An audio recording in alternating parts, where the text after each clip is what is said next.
Hello everyone, my name is Jacob Snow, bringing you a Legends of Albadyn tutorial video. This week's tutorial will be dealing with warriors and how they are best played. So starting off, what does the warrior do? The warrior has a 7 attack bonus and a 4 defense bonus, and their unique ability, well, their ability is to deal 2 damage per hit when they are at normal level.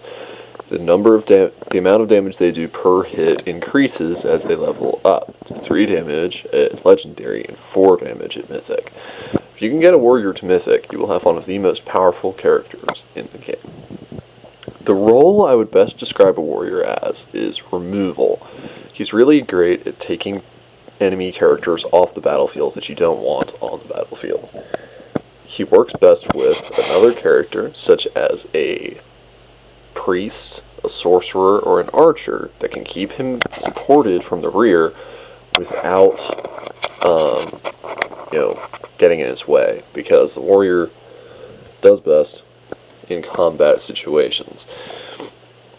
And he's not going to be able to really protect another character that well because his defense bonus is so critically low.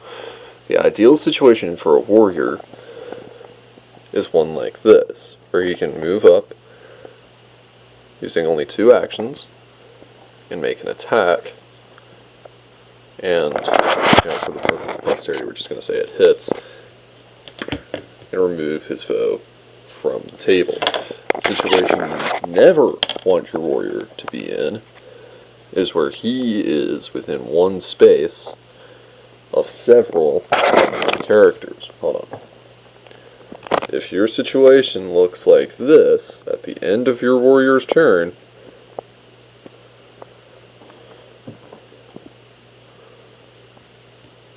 it is important for you to remember that you probably will not have a warrior at the end of the monster turn.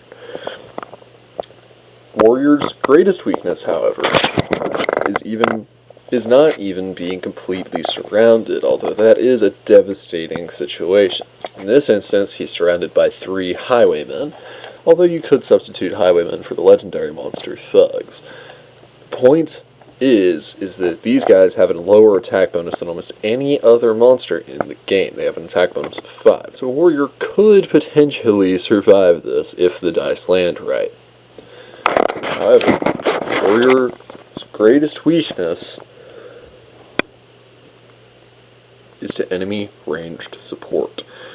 This bandit crossbowman can shoot past this bandit, which means while the warrior is tied up trying to deal with the highwayman, this crossbowman can just pepper him with shots.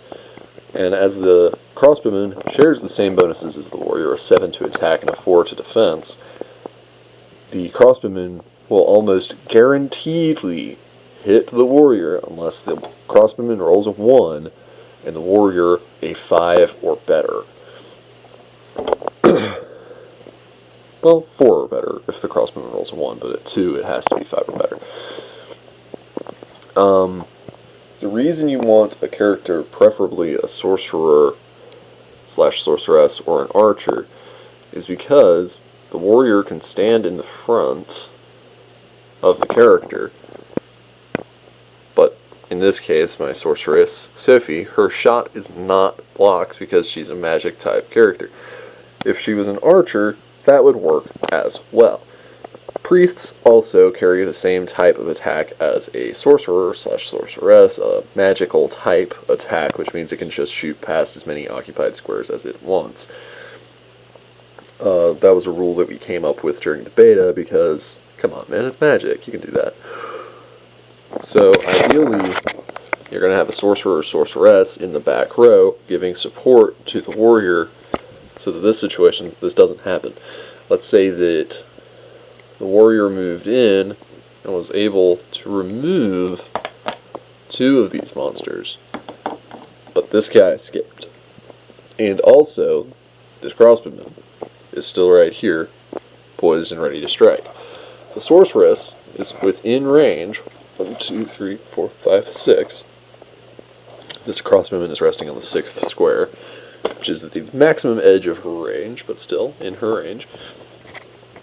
So the sorceress would be able to use her 6 attack bonus against the crossbowman and probably take him out unless the dice were really conspiring against you, leaving the warrior only contending with 1 highwayman, which at maximum best efficiency would only be able to deal him 3 damage if he hit with every attack.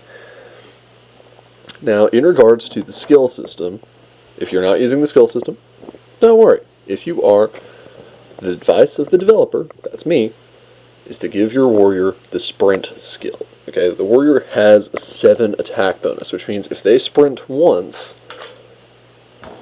to close the distance between them and another monster, see this guy? All the way over here? Normally, if he was all the way over here and the warrior had no sprint, 1, 2, 3, the warrior cannot reach him that turn, 1, and he gets 3 attacked because of the free action he gets for landing next to something he can attack. With sprint, however, the warrior can simply lose 1 from his attack bonus because he'll be a little winded when he gets there, move 4 squares, and grab a free action, and thereby be able to attack the highwayman 3 times, and as he deals 2 damage per hit, even if he only did 1 damage per hit, the highwayman's destruction would be sure. Substitute the highwayman with a crossbowman, his destruction is still sure. It's even surer than that of the highwayman because the crossbowman only has 4 defense. As you level up, you can put whatever skills you like with your warrior. My professional advice, however, is still start your warrior with sprint, because it's also ideal for when you wind up in that situation we showed earlier.